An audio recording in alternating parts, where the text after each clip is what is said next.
I looked at him like, please help me, do something, say something.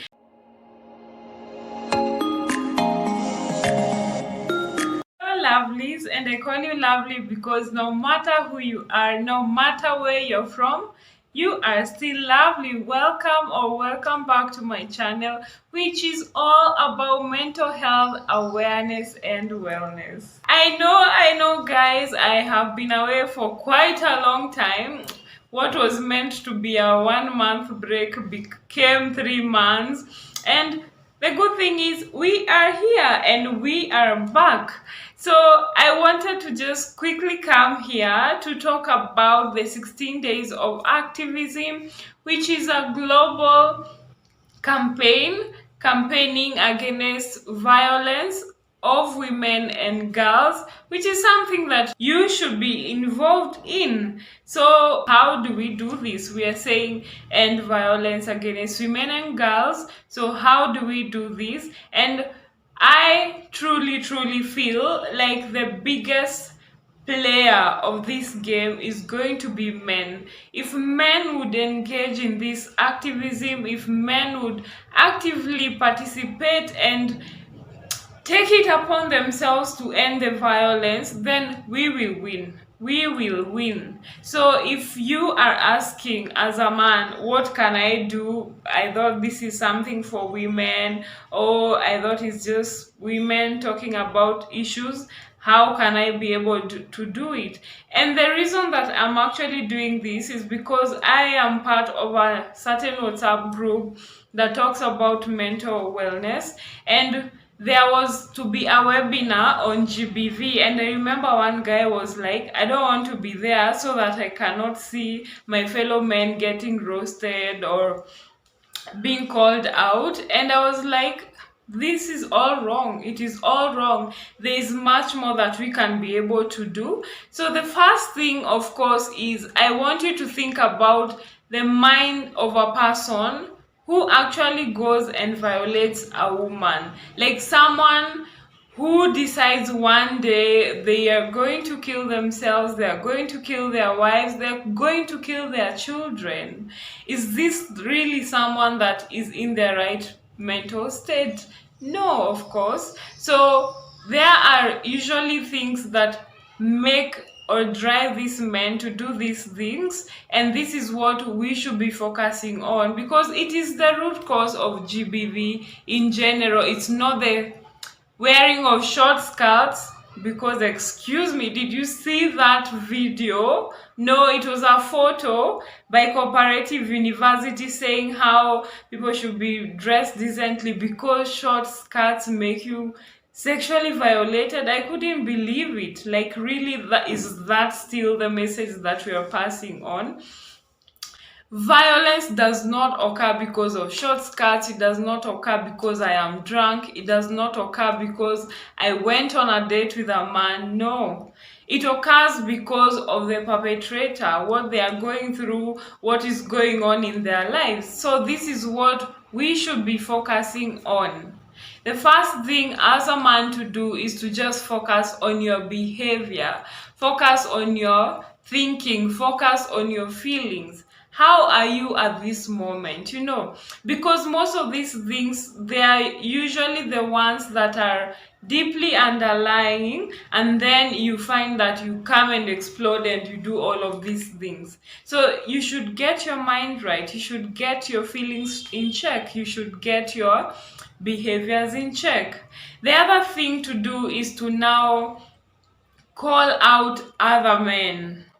I have a story and it still makes me mad, but imagine I was in a new town, barely a few weeks in, and then I was walking to work, and I swear I was fully covered because I had a dress on and a blazer and stockings, so none of my skin was showing, literally. And then I'm walking, and then I feel something on my ass, and I'm like, what is happening? When I look back, there was a man laughing and he was saying, oh, mejibeba, oh, you have a big ass. I was like, Just because I have a big ass, which I know I have, does it mean that I deserve to be spanked? And to make matters worse, what makes me angry is because there was a man behind me. I looked at him like, please help me, do something, say something. And he just looked at me and continued with his business. So I wish more men would call out their fellow men. When you see a man doing something that is violating, call them out, tell them, bro, this is not the right way. This is how you should treat a woman. I've seen cases whereby even the men tell their fellow men, a woman should not be treating you like that, mchape, beat her up, make her respect you. And what I ask is that the solution? If a woman maybe did something, maybe she abused you, maybe you have had conflict and you beat her up, does that solve the issue? You see, at the end of the day, it's you who has a problem. You need to learn how to handle conflicts, how to be able to solve things as the head of the family, okay? The other thing is to now challenge the gender norms that we have. Oh, we've been told men do not cry. Oh, we've been told men should be aggressive. We have been told that women are the weaker gender. And these are all things that actually fuel the GBV. They make GBV seem to be normal or to be an okay thing, and it's not. So the other thing is to challenge these gender norms.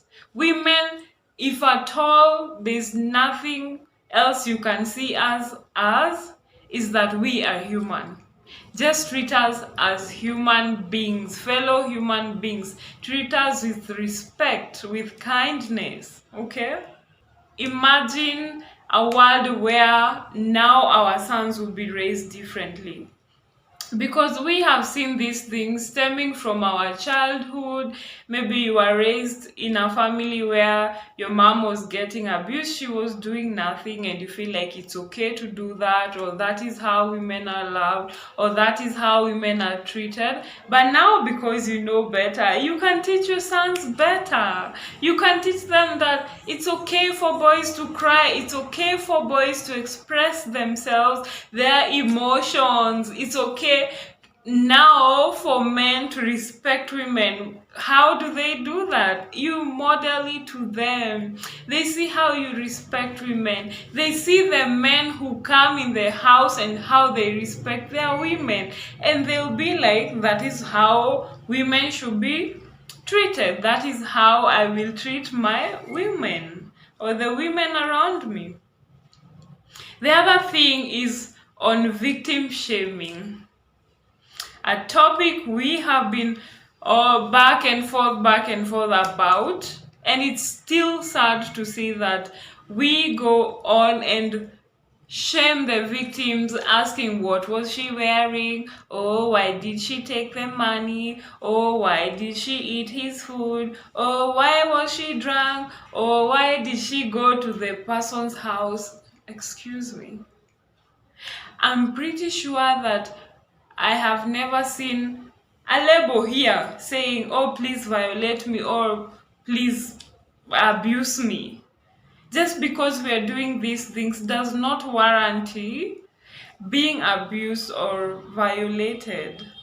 So if you are a man, please, please, please learn to be able to understand the victims. Listen to their stories. Put yourself in their shoes. Just imagine that is your mom, your sister, your daughter even. I'm pretty sure you'd kill someone if you heard that they did this. So please, let us stop victim shaming. Learn to listen to women's stories. Listen to what we go through, and then you now get to understand why we keep fighting against GBV, why we keep fighting against violence, why we keep saying me too, hashtag me too. Lastly, what we can do is to now support any acts of activism. I am really curious. I don't even think I have seen it, maybe once or twice, any man posting anything against GBV. It is very rare, but a challenge to you. What can you be able to do within these times? You can be able to support even the activism by maybe financially supporting them, being physically there, marching with them, saying no to violence against women and girls. You should all be taking part in this, so that I feel like if it comes from a man saying, oh, my fellow men don't violate women, I feel like it would have more impact, because if we do this, they feel as if we are nagging, oh, it's those ones again. But if you take part in it, I feel like it would have more impact, and it will end GBV in our society. So that is it from me, guys. I hope you have really learned something. If you have, please leave a comment down below, and please share with anyone you feel that may benefit from this. And please, please, please, please subscribe to my channel if you haven't, and call other people to subscribe to my channel. Thank you so much for being with me, for taking your time. Remember that mental health is for everyone, and until next time, bye bye, guys.